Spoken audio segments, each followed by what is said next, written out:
Thiruvananthapuram Pothencode MDMA കൈവശം വെച്ചതിന് 5 യുവാക്കളെ പോലീസ് അറസ്റ്റ് ചെയ്തു. അരിയോട്ടുകോണം സ്വദേശികളായ അമ്പാടി, സോനു, സുനിൽ, അരുൺ, ധനുഷ്, ശരത് എന്നിവരെയാണ് അറസ്റ്റ് ചെയ്തത്. സുലേഖ ശശികുമാർ നൽകും വിവരങ്ങൾ. സുലേഖ.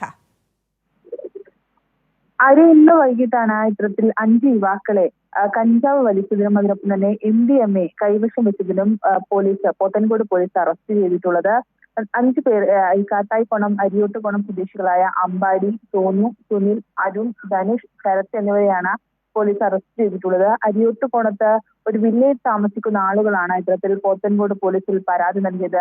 5 യുവാക്കൾക്കെതിരെയും വില്ലയോട് ചേർന്ന് തിരിച്ചിട്ടിരുന്ന സ്ഥലത്ത് പ്രതികൾ സംഘം ചേർന്ന് സ്ഥിരമായി ലഹരി വസ്തുക്കൾ വിൽക്കുകയും വിൽപ്പന നടത്തുകയും വലിക്കുകയും വിൽപ്പന നടത്തുകയും ചെയ്യുന്ന എന്ന പരാതിയുടെ അടിസ്ഥാനത്തിലാണ് ഇത്തരത്തിൽ പോലീസ് പരിശോധന നടത്തുകയും ഈ 5 പേരെയും പിടികൂടുന്ന ഒരു സാഹചര്യം ഉണ്ടായത്.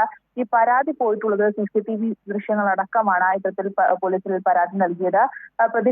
പ്രതികളിൽ ഒരാള് അമ്പാടി എന്ന് പറയുന്ന വ്യക്തി അത് പോത്തൻകോട് പോലീസ് സ്റ്റേഷനിലെ റൌഡി ലിസ്റ്റിൽപ്പെട്ടയാളാണെന്നാണ് പോലീസിൽ നിന്ന് നമുക്ക് ലഭിക്കുന്ന വിവരം. ഇയാളുടെ കയ്യിൽ നിന്ന് MDMAയും പോലീസ് കണ്ടെടുക്കുന്ന ഒരു സാഹചര്യം ഉണ്ടായിട്ടുണ്ട്.